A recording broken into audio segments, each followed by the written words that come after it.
Part 1. A Beautiful Young Woman. During the last part of the 18th century, there lived a man of science. One day he left his laboratory because he had found a beautiful young woman who became his wife. Almer loved his young wife very much, but his real passion was science and the mysteries of nature. One day, very soon after their marriage, Almer stared at his wife with a worried expression. "Georgiana," he said, "did you know that the mark on your cheek can be eliminated?" "No, I didn't." she said, smiling.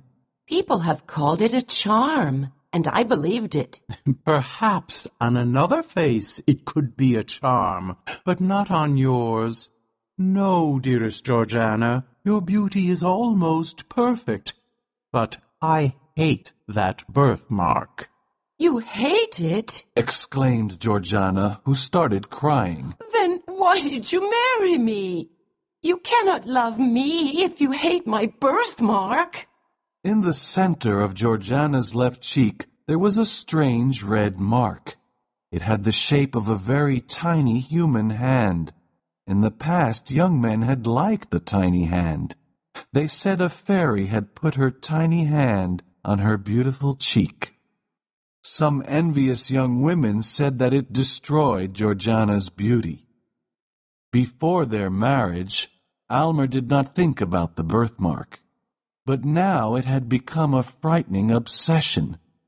Georgiana's beauty was almost perfect, and he could not tolerate this defect.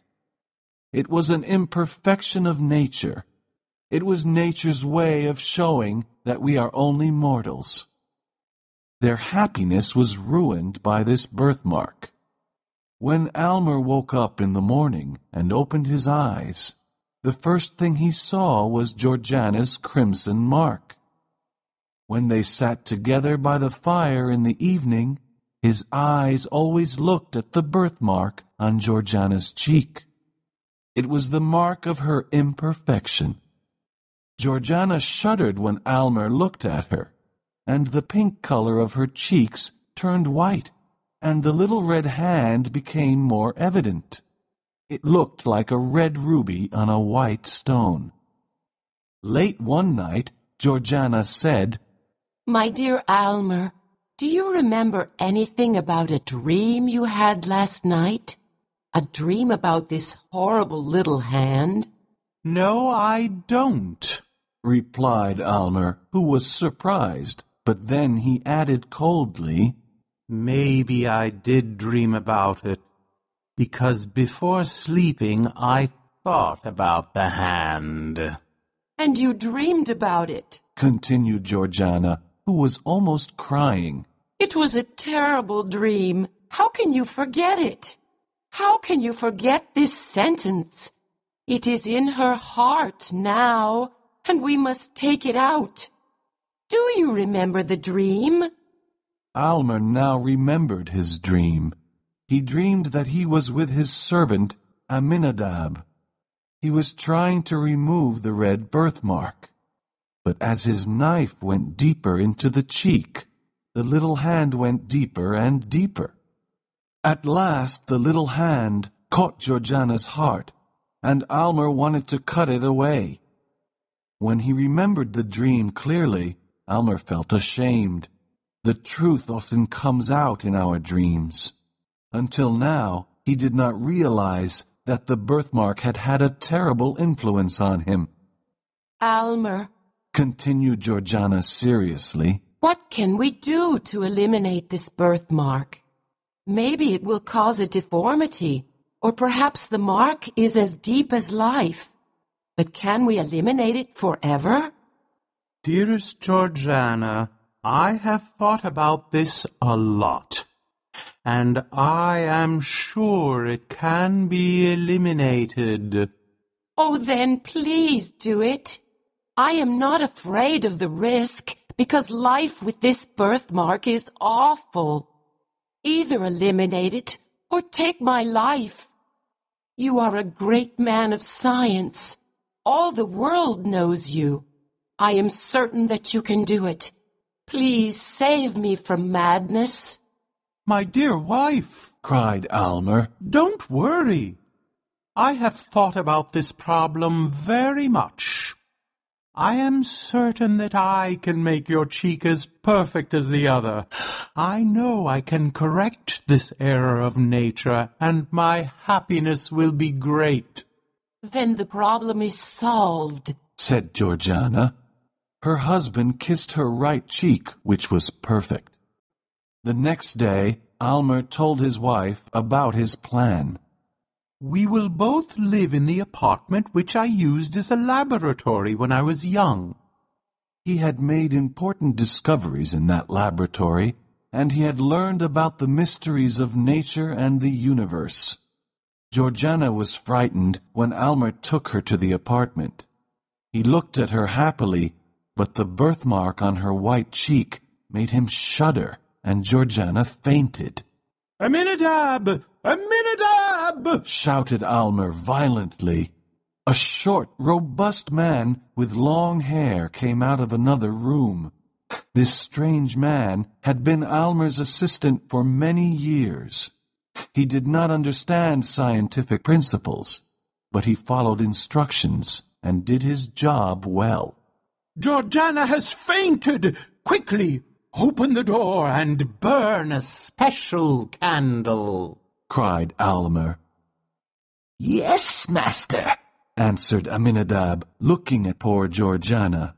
Then he said to himself, he should never eliminate that birthmark. Almer was at his wife's side when she woke up. Where am I?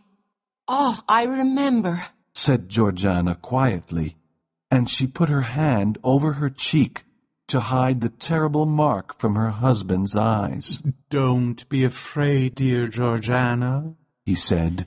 It will be a pleasure to remove it. Oh, please do not look at it again. I can never forget that terrible shudder. To help Georgiana forget her problem, Almer tried to entertain her. He showed her a little plant that grew slowly before her eyes. When a lovely flower appeared, Georgiana exclaimed, It's magic! I won't touch it. No, you can touch it. Pick the flower and enjoy its perfume. But when Georgiana touched the flower, the plant died immediately, and its leaves became black. Then Almer decided to create her portrait on a piece of metal. He used a scientific process that he had invented. The result was frightening because the portrait was difficult to see, but the birthmark was clearly visible. Almer was angry and threw the piece of metal away. He soon forgot these failures and continued studying science and making experiments. He often went to Georgiana and told her about the mysteries of science and about the history of alchemy. He told her that science could do many incredible things, and it could easily remove the little hand from her cheek. When Almer mentioned the birthmark, Georgiana was always very unhappy. Almer worked many hours in his laboratory with the help of Aminadab. One day he showed his wife a small crystal ball. What is this? asked Georgiana, looking at the small crystal ball with a gold-colored liquid. It is very beautiful. It looks like the potion of life. In one sense it is. It is the potion of immortality. It can prolong life or destroy life. Why do you keep such a terrible potion? asked Georgiana in horror. Oh, don't worry, dearest Georgiana, replied Almer. Look at this powerful cosmetic for the skin. Are you going to use it on my cheek? asked Georgiana. Oh, no. Your cheek needs something that will go deeper, much deeper. When she looked in the mirror and saw the red birthmark, she hated it more than anything. Part 2. Perfection is dangerous. While Almer worked in his laboratory, Georgiana looked at the books in his library. They were books by scientists, poets, and philosophers. But the most interesting work was a big book written by her husband, in which he wrote down every experiment of his scientific career. The book was the history of his intense and ambitious life. As Georgiana read it, she loved Almer more and more. She knew he was a great scientist. However, many of his experiments were failures, and this made her very sad. One day she put her face on the open book and started crying. When Almer entered the room and saw her, he said, "It is dangerous to read a wizard's books." Now that I have read this book, I adore you more than ever, said Georgiana. "Ah, but wait for this success," he said, "and then adore me if you want. But now I would like to hear your beautiful voice. Please sing to me, my dearest." So Georgiana sang, and Almer was very pleased. Then he returned to his laboratory. But Georgiana had forgotten to tell her husband about a strange sensation she had felt on her left cheek for the last 2 or 3 hours. So she entered into her husband's laboratory for the first time. The first thing she noticed was the furnace with its intense fire. All around the room there were tubes, cylinders, and other scientific instruments. The air was filled with strange vapors and odors. But what really surprised her was Almer himself. He was as pale as death and worried as he prepared a strange new potion. He was so different from the man she had seen a few moments before. "Carefully, Aminadab, carefully!" he cried. "This is a very important moment." "Oh," said Aminadab. "Look, master, look!" Almer raised his eyes quickly and became very angry when he saw Georgiana. He went to her and took her arm. "Why did you come here? Don't you trust your husband?" he cried angrily. "Now go away." No, Almer, said Georgiana firmly. you don't trust me, and you don't tell me your worries about this experiment. I will accept all the risks. No, Georgiana, said Almer impatiently. I will drink any potion you give me. I trust you completely. My dear wife, said Almer, you must know that this red hand is deep inside you. There could be danger. Danger? There is only one danger, that this horrible birthmark remains on my cheek, cried Georgiana. Remove it, or we will both go mad. Your words are very true, said Almer sadly. And now, please go back to your rooms. The potion will soon be tested.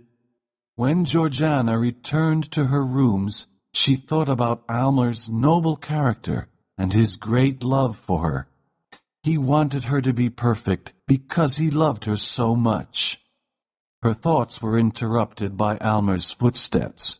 He carried a glass with a bright, colorless, transparent liquid. He was pale, but didn't seem worried or afraid. This potion is perfect, he said, looking at Georgiana. It cannot fail.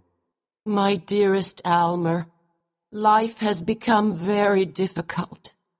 I think death is the best solution for me. But why do you speak of death? The potion cannot fail. Look at its effect on this plant. Near the window there was an old geranium plant. Its leaves were yellow and ugly. Almer poured a small quantity of the potion in the plant.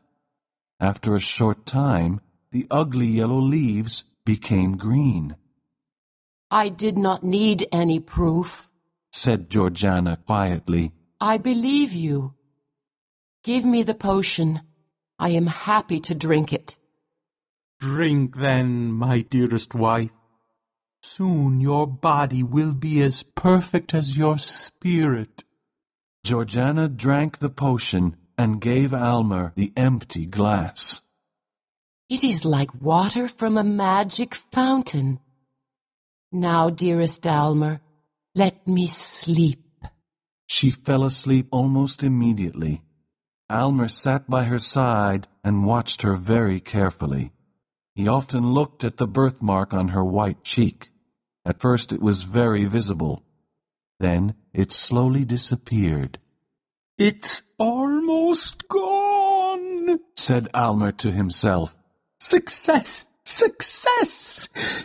But Georgiana is so pale. He heard his servant laugh. He too was delighted. Almer looked at Aminadab and said, You served me well. Heaven and earth have done their part. The experiment is a success, Aminadab! These exclamations disturbed Georgiana's sleep. She opened her eyes and looked in the mirror. She smiled weakly when she saw that the little red hand had almost disappeared. Then she looked at Almer. She was worried. My poor Almer, she said quietly. Poor? No. I am the richest and happiest man, and you are my splendid wife. Now you are perfect. My poor Almer, she repeated lovingly. You have done your best. Your intention was very noble, but now I am dying. It was true. The fatal hand was linked to Georgiana's life. When it disappeared, Georgiana's life disappeared too, and so she died. Almer had wanted perfection, but he did not realize that perfection was not part of this world. And so he lost the woman he loved and destroyed his happiness forever.